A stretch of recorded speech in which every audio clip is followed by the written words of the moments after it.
2026-এর বিধানসভা ভোট যত এগিয়ে আসছে, রাজ্যের বিভিন্ন জেলায় উদ্ধার হচ্ছে বোমা। আর এরই মধ্যে তালিকায় প্রথমেই নাম রয়েছে মুর্শিদাবাদ এবং বীরভূমের। কার্যত প্রতিদিনই মুড়িমুড়কির মতো বোমা উদ্ধার করা হচ্ছে। বীরভূমের পারুইয়ের কেন্দ্রডাঙ্গাল গ্রামে 15টি তাজা বোমা উদ্ধারের ঘটনায় তীব্রভাবে চাঞ্চল্য ছড়িয়েছে। গ্রামের একটি ঝোপের মধ্যে সন্দেহজনক জিনিসপত্র দেখতে পান স্থানীয় বাসিন্দারা। কাছে গিয়ে তারা দেখতে পান একাধিক তাজা বোমা পড়ে রয়েছে। সঙ্গে সঙ্গে খবর দেওয়া হয় পারুই থানায়। পুলিশ সূত্রে জানা গিয়েছে, কেন্দ্রডাঙ্গাল গ্রামে একটি পরিত্যক্ত এবং ঝোপে ঢাকা জায়গা থেকে 15টি বোমা মজুত করা হয়েছিল। খবর পাওয়ার পরেই পারুই থানার পুলিশ দ্রুত ঘটনাস্থলে পৌঁছে গোটা এলাকা ঘিরে ফেলে। ঘটনার গুরুত্ব বুঝে পুলিশ বম্ব স্কোয়াডকে খবর দেয়। বম্ব স্কোয়াডের টিম এসে বোমাগুলিকে নিরাপদে নিষ্ক্রিয় করার কাজ শুরু করে। এত বিপুল পরিমাণে তাজা বোমা উদ্ধারের ঘটনায় এলাকায় স্বাভাবিকভাবেই আতঙ্ক সৃষ্টি হয়েছে। সামনে নির্বাচন, আর তার ওপর এসআইআর এর কাজ চলছে রাজ্য জুড়ে। এমনিতেই রাজনৈতিক উত্তাপ বাড়ছে, আর এই পরিস্থিতিতে বিপুল পরিমাণে বোমা উদ্ধারের ঘটনাকে কেন্দ্র করে মানুষের মনে নানা রকম প্রশ্ন দেখা দিয়েছে। কে বা কারাই বোমাগুলি রেখে গিয়েছিল এবং এর পেছনে কি উদ্দেশ্য ছিল তা খতিয়ে দেখছে পারুই থানার পুলিশ। ঘটনাটির সঙ্গে কোনো রাজনৈতিক যোগ রয়েছে কিনা তাও তদন্ত করে দেখা হচ্ছে।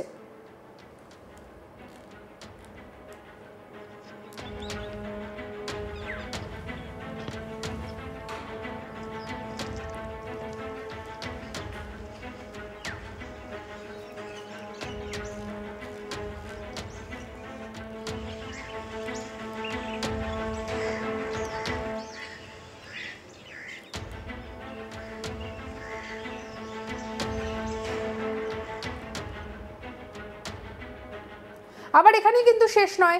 মুর্শিদাবাদ জেলায় এই ছবি কিন্তু একেবারেই নতুন নয়। বারবার এই প্রশ্ন উঠে আসে, কথা উঠে আসে যে মুর্শিদাবাদ, বিশেষ করে সীমান্ত যে সংলগ্ন যে সমস্ত জায়গাগুলো, একেবারে যেন বোমাগুলির আতুর ঘরে পরিণত হয়েছে। বারবার পুলিশ অভিযান করে বোমা উদ্ধার করেছে, কখনো বালতি ভর্তি তাজা বোমা, কখনো বা বাক্স ভর্তি বোমা। আর এইভাবে এই মুর্শিদাবাদে একের পর এক ছবি সামনে এসেছে।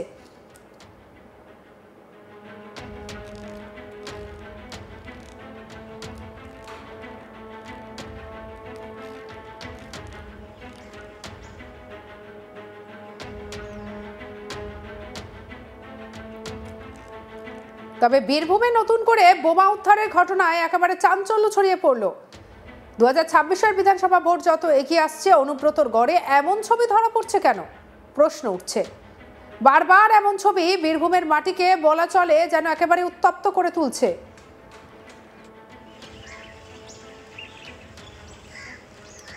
কার্যত মুড়িমুড়কির মতো উদ্ধার করা হচ্ছে বোমা। বীরভূমের পারুইয়ে কেন্দ্রডাঙ্গাল গ্রামে 15টি তাজা বোমা উদ্ধারের ঘটনায় তীব্র চাঞ্চল্য ছড়ালো। গ্রামের একটি ঝোপের মধ্যে থেকে সন্দেহজনক জিনিসপত্র দেখতে পান স্থানীয়রা। কাছে গিয়ে দেখতে পান যে সেখানে তাজা বোমা রাখা রয়েছে। সঙ্গে সঙ্গে খবর দেওয়া হয় পারুই থানাকে। পুলিশ এসে বোমাগুলিকে উদ্ধার করে। এই নিয়ে আমাদের কালিগের ঠিক কি রিপোর্ট দেখাবো। নির্বাচনী আবহের মাঝেই বীরভূম জেলায় কিন্তু 2 থানা এলাকা থেকে উদ্ধার হলো তাজা বোমা। একদিকে দুবরাজপুরের পাকুড়িয়া জঙ্গল, সেই জঙ্গল থেকে ড্রামে, ব্লু রঙে একটি ড্রাম, সেই ড্রামে তরতাজা বোমা উদ্ধার। অন্যদিকে আবার পারুইয়ের কেন্দ্রডাঙ্গালে বস্তার ব্যাগের ভিতরে রয়েছে বোমা। কে বা কারা এই বোমাগুলো মজুত করেছে তা নিয়ে কিন্তু প্রশ্ন উঠছে। অন্যদিকে পুলিশ সূত্রে জানা গিয়েছে যে দুবরাজপুরে থানা এলাকায় যে পাকুড়িয়া জঙ্গল থেকে বোমা উদ্ধার হয়েছে, সেই বোমার সংখ্যা হচ্ছে 15টি। অন্যদিকে পারুইয়ে যে কেন্দ্রডাঙ্গা এলাকা রয়েছে, যে এলাকাতে একটা ক্ষেত জমি, ঝোপঝাড় জঙ্গল এলাকা থেকে যে বোমা উদ্ধার হয়েছে, সেই বোমার সংখ্যা হচ্ছে 15। অর্থাৎ বীরভূম জেলার 2 থানার এলাকা থেকে 30টি তাজা বোমা কিন্তু উদ্ধার হয়েছে। এই বোমা উদ্ধারকে ঘিরেও কিন্তু রাজনৈতিক বাকবিতণ্ডা, রাজনৈতিক যুদ্ধ শুরু হয়েছে। একদিকে তৃণমূল, অন্যদিকে ভারতীয় জনতা পার্টি, আবার বাদ পড়েনি বাম কংগ্রেসেও। সকলের দেখা গিয়েছে যে নির্বাচন মানে বীরভূমের নির্বাচন 2024-এ হোক, 21-এর হোক, পঞ্চায়েত নির্বাচন হোক, বিধানসভা নির্বাচন হোক, লোকসভা নির্বাচন হোক, এই নির্বাচনগুলিতেই দেখা গিয়েছে বীরভূমে কিন্তু রাজনৈতিক পারদ তুঙ্গে ওঠে। অন্যদিকে আবার গোষ্ঠীকন্দলেও উত্তপ্ত হয়ে ওঠে বীরভূম, যেখানে বোমা বারুদের লড়াই চলে। সেই বোমা বারুদের আঘাতে কিন্তু আম জনতারা একেবারে আতঙ্কে থাকে। অন্যদিকে যে রাজনৈতিক দলের বিভিন্ন রাজনৈতিক দলের যে মুঠভেড় হয় সেই দ্বন্দ্বেতে কিন্তু একেবারে নিচুতলার কর্মীরাই আহত হয়, ঘটে যায় তাদের প্রাণহানির মতো ঘটনা, তাদের আহতের ঘটনা, হাত পা উড়ে যাওয়া, এই ধরনের ঘটনা কিন্তু আমরা বারবার দেখতে পেয়েছি নির্বাচন চলাকালীন।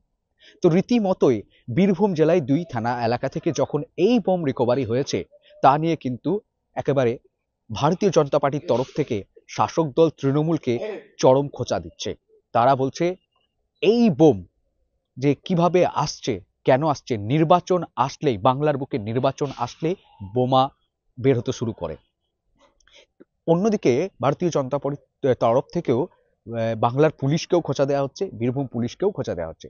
তারা বলছে বোমা উদ্ধার করতে সক্ষম হয় পুলিশ, কিন্তু এই বোমা কে বা কারা মজুত করছে, কারা আনছে, কিভাবে বোম বাঁধা হচ্ছে, বোমের যে কারখানা, বোমের যে অবৈধভাবে যে বোম বাঁধার যে পদক্ষেপগুলো নিচ্ছে, কে বা কারা নিচ্ছে, সেই সংগঠন হোক, সেই দুষ্কৃতীদেরকে একবারও পাকড়াও করতে পারে না পুলিশ।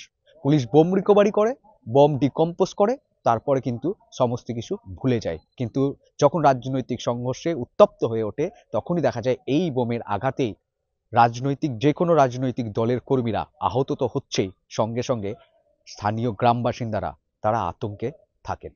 রীতিমতোই দেখা গিয়েছে যে 2 থানার তরফ থেকেই রাজ্য যে সিআইডি বম্ব স্কোয়াড রয়েছে সেই বম্ব স্কোয়াডের তরফকে খবর দেওয়া হয়। তারা ঘটনাস্থলে যায়, পর্যবেক্ষণ করে এবং বোমগুলিকে ডিকম্পোজ করে। দুবরাজপুরে 15টি তাজা বোমা উদ্ধার হওয়া ডিকম্পোজ করেছে রাজ্যের সিআইডি বম্ব স্কোয়াড টিম। অন্যদিকে পাড়ুই থানায় যে 15টি বোম উদ্ধার হয়েছে সেই বোমগুলিকেও রাজ্যের সিআইডি বম্ব স্কোয়াড ডিস্ট্রয় করেছে, ডিকম্পোজ করেছে খালিস্তানে নিয়ে গিয়ে। অন্যদিকে ভারতীয় জনতা পার্টির যে আক্রমণ পুলিশের বিরুদ্ধে, শাসক দলের বিরুদ্ধে, সেই মন্তব্যে শাসক দলের তরফ থেকে ভারতীয় জনতা পার্টিকে কটাক্ষ আক্রমণ করেছে যে বাংলার বুকে তারা এসআইআর দিয়ে মানুষকে এমনিই মেরে ফেলছে, বোম দিয়ে তাদের কাছে বোমের প্রয়োজন হচ্ছে না। কিন্তু এই বোমের রাজনীতি ভারতীয় জনতা পার্টিই করে, শাসক দল করে না। পুলিশের কাজ করছে, পুলিশ কিন্তু ছানবিন তদন্ত করবে, যারা অভিযুক্ত এই দুষ্কৃতীদের এই বোমা মজুতের সাথে, বোমা কারবারির সাথে, তাদেরকে অবশ্যই পুলিশ কিন্তু বীরভূমের পুলিশ, বাংলার পুলিশ অতি সক্রিয় ভূমিকা পালন করে এই দুষ্কৃতীদের গ্রেপ্তার করবে, এমনটাই মন্তব্য রেখেছে বীরভূমের শাসক দল তথা তৃণমূলের তরফ থেকে।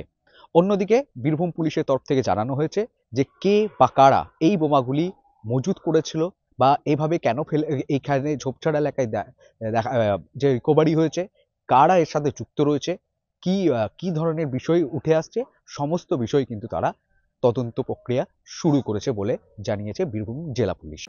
সঙ্গে রাখুন আজ তাক বাংলাকে, লাইক, কমেন্ট, শেয়ার, সাবস্ক্রাইব করতে ভুলবেন না।